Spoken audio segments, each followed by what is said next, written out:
Hello, welcome back. So this episode we're going to look at cutting the holes in the front of the guitar to make it look nice and then gluing it onto the front of the guitar and trimming the sides off.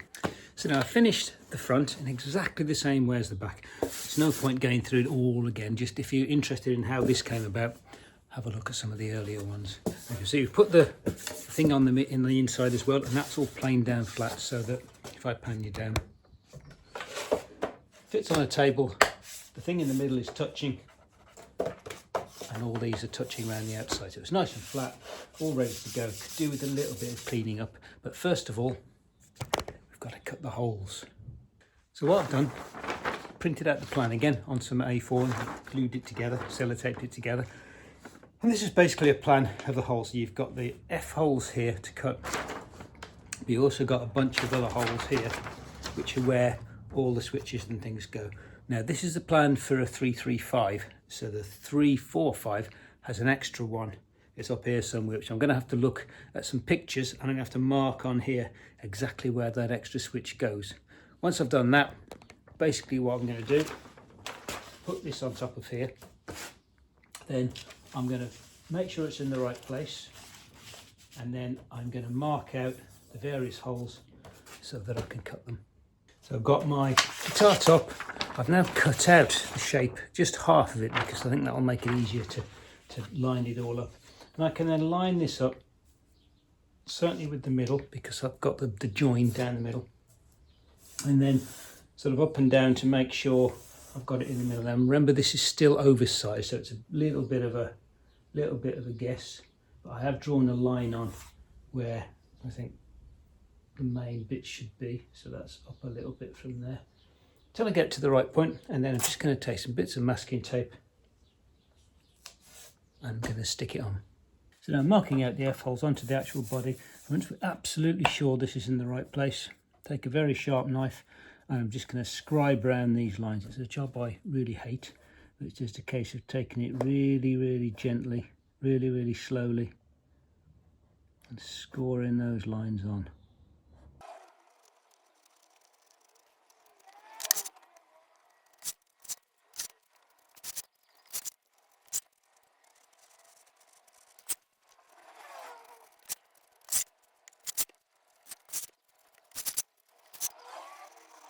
And there we go. If we've done it right, that should now lift out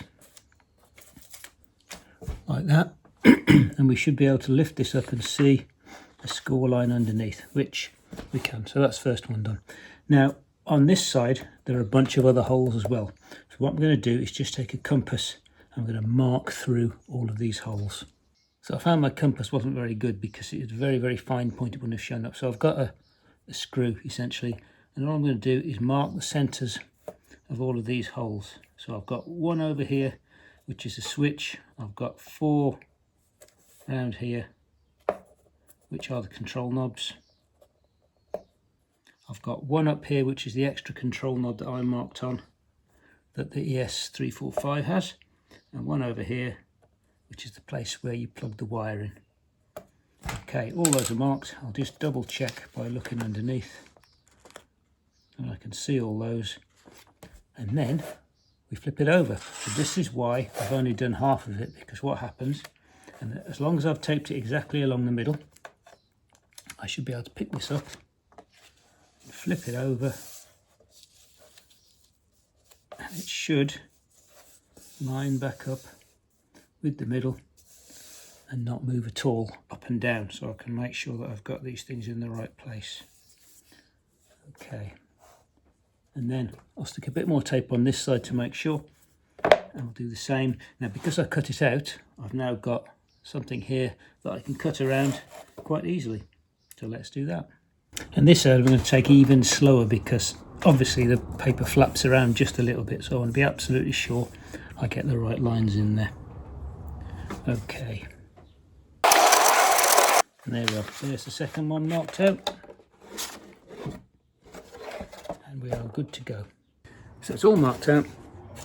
The next thing to do is to cut it out. So the holes obviously I can drill, and then the F holes I'm going to have to drill out the little sort of circular end parts, and then we're going to take a fret saw and cut it out. Hopefully the fret saw will reach. If not, I might have to go and buy a coping saw, but we'll try it with the fret saw first. So I'm going to start off with a relatively small drill bit. I think it's about a 6mm. And I'm going to drill down into the circle part, into the little hole at the end. I've got a block of wood underneath so that it shouldn't split out. So let's get that drilled. And the other thing I'm going to do, I'm going to drill out the holes for all of the controllers as well.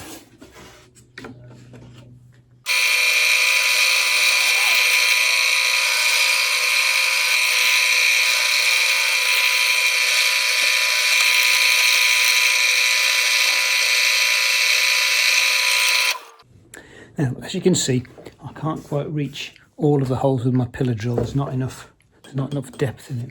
I'm going to do the rest just using a hand drill. So those are done now.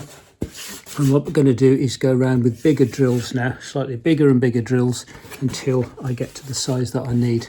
And I think these are about 9, I think, and there's a big one somewhere for the switch, which is about 12. I've got drill bits for that. I'm just going to go up about 1 millimetre at a time, and that way it shouldn't split out and make a mess. So with this part, you find something to sit on, edge of a table, 1 fret saw, and all I can do is undo the blade. I can then poke it through the hole and find the right one, like that. Do it back up again, and I can start sawing.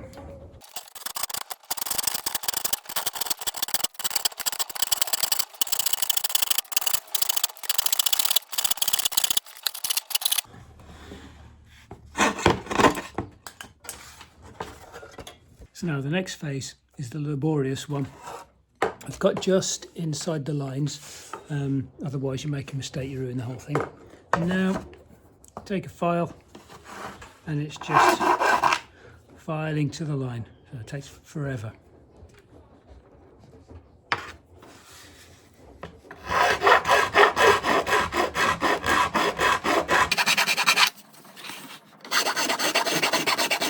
It's been a while, but there's the first one. It's down to the line. Needs a lot of cleaning up, bit of sandpaper and things in there, and also the holes, I'll probably countersink them a little bit and then clean them up with some sandpaper. But it's getting there. It's starting to look like the front of a guitar. So now with the holes finally cut out, what I'm going to do, take some sandpaper. So this is 120, and then I'll get some 250 as well, and maybe a bit less even. I'm just going to sandpaper inside. So see what I'm doing here, just to make it nice and smooth, because that's going to be left at the end of the day to show. It's easier to do it now than when it's all together. If I'm sanding it when it's all together, then any sanding is going to go into the guitar, which I'm going to try and avoid. So if I can do all this now, then that will avoid me having to generate that extra sand and then trying to hoover it out later. And inside the actual holes, I just rolled up a bit of glass paper, sandpaper, and I can just go inside there, make those neat as well. So I'm getting ready to glue the top on now. And the first thing, I've just got the back, and I'm just giving it a good sand with some fairly fine sandpaper on the inside, because this is the last chance I'll get to make it neat. Now, you don't need to do that, but I like to think that in 100 years' time, someone's going to open it up to fix it, and they're going to find nice, smooth, perfect inside as well. But there we are, that's just me. Once it's cleaned up, we'll put the top on. So now gluing the back on was easy because the bottom was flat and I could just apply pressure onto the top and glue it on. Now, flip side, I can't do the same thing because it's on a rock. So I need something to keep this flat. And as it happens, we've already got one of those, the mould. So I can, in theory, plop that into the mould, and that should now be completely flat, unwobbly, and I can use that as a jig to put the top on. And this time, in order to press it down, last time I had the full piece, if you remember, that I screwed down around the edges. Well, it got a bit loose in these corners because it's bending in two ways. So I've tried cutting a hole out, so I've made a giant toilet seat out of it.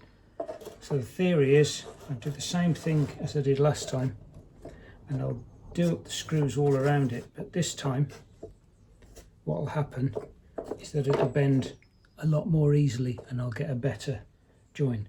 So these screws are going to go straight into the mould, so I'm going to need to find some screws the right length. Now, I've done a few dry runs, and what I'm finding is that as I try and tighten up the top, this is moving about a little bit. Now, that's not so bad on the back because I trim off the sides, you can't really tell. With this is much more critical because if it's got the holes and everything in it, it needs to be lined up perfectly. So I need to find a way of fixing it in place. It's not too difficult at the front because I'm going to cut a big hole with a router in the front in order to put the neck on. So I could put a screw or something in there. The back's more difficult. So what I'm going to do, I've got a tiny little piece of metal that you can see here, and I've sharpened it at one end. And what we're going to do is drill a little hole in the back here with this very fine drill bit. I'm going to pop that in the other way up so the spike is sticking up. So I've got a little spike, and then I'll super glue it in place. And what I'll be able to do is to take this very carefully, find the position, and push it down onto it, and that spike will dig in, and that'll find it a little located, if you like. And then a screw at the front, that should then hold this still while I do the rest of the dry run. So drilling a little hole, and then very carefully, let's see if that fits in. Gonna need some tweezers. And that hole was too deep, a little bit of metal disappeared, so I'm going to drill another hole, but this time not going to be so deep.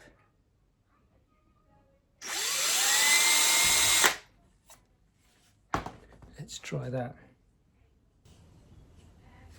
There we are, that one's perfect. So with that little spike now sticking up, I can just add a little bit of super glue around there. And I'll leave that for a good 20 minutes to set, and then I'll come back to it.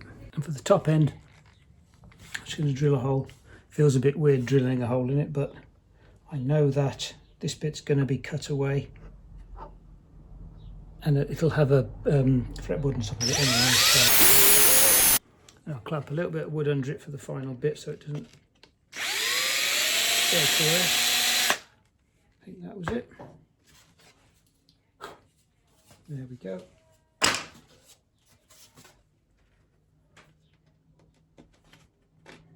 There we go, a little screw fits through there. So once that's all set, we should be ready to go. So now that glue's set, what I'm doing is very, very carefully going around now and aligning it all. So I have to be very careful of parallax here between the lines and make sure, first of all, that the guitar base is lined up.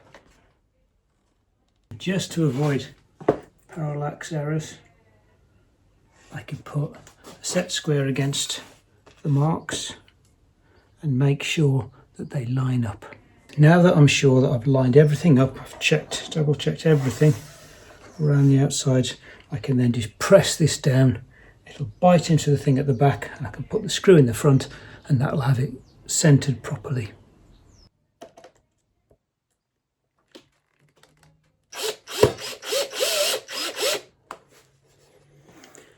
I don't have to do that screw up tight, just got to hold it.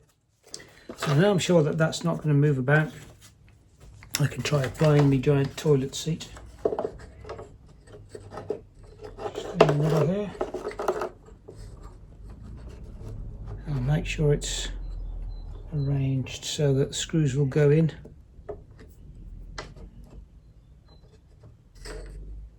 So I'm not overlapping the body at all.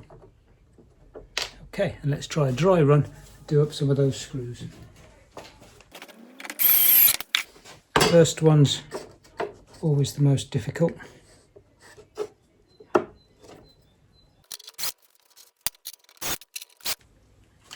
Okay, I'm going to carry on, go all the way around and then just bring them tighter and make sure that we've got good contact all the way around the bottom. And when I'm happy with it, I'll repeat the process with some glue in it. So that feels okay. I'm just checking around and the top is in contact. I've not seen any gaps all the way around. So that looks like it's good. So I'll pop the screws out, put some glue in and repeat the process. Okay, top's back off again. Final thing I'm going to do before I put the top on, take my hoover. I'm just going to make sure there's no dust left on the back or on the front. Everything's double checked. Anything that's in there that I don't want to be in there is now stuck. And I'm making a bit of a leap that when I cut the holes for the pickups, I'll have enough room to get the various switches and things down here, which is going to be interesting to say the least. Right, let's glue that in place.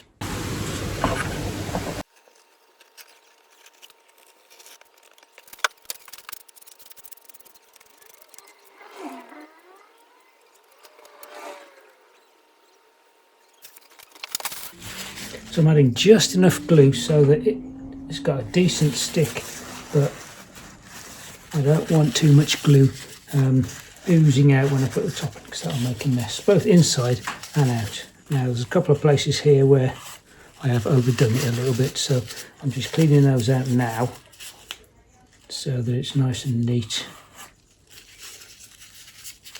in that 100 years time when someone opens it up. I'm going to try and drop the lid in one go.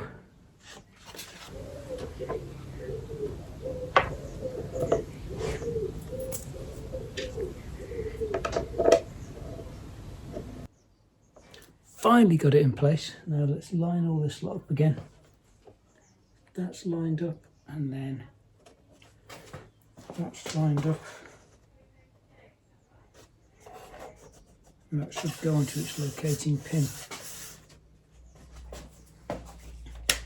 Do up the screw to hold that front bit in place. And now that's done, I'll bring the toilet seat back in, plop that on the top, see if we can get it in a similar place that we had it last time, and then I'll go around and I can start doing up the screws. So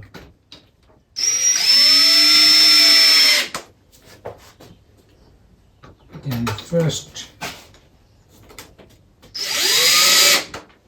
couple of the worst. Once it's in place,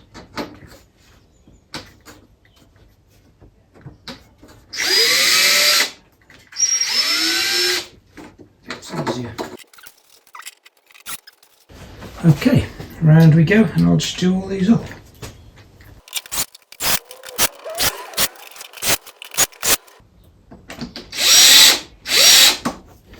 Now before I go too far around, I'm just going to go around and check now that everything's in place and everything's still lined up before I do the final bits. That looks good. Okay.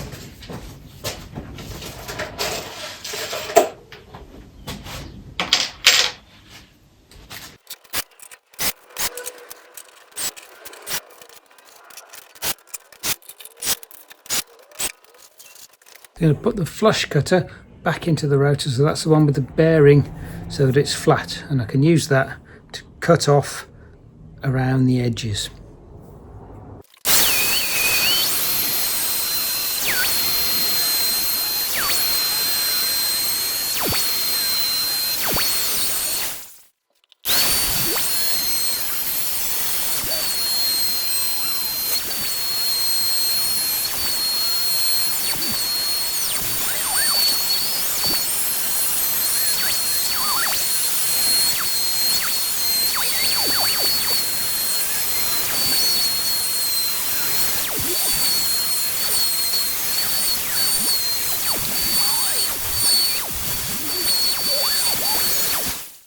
So that's that done.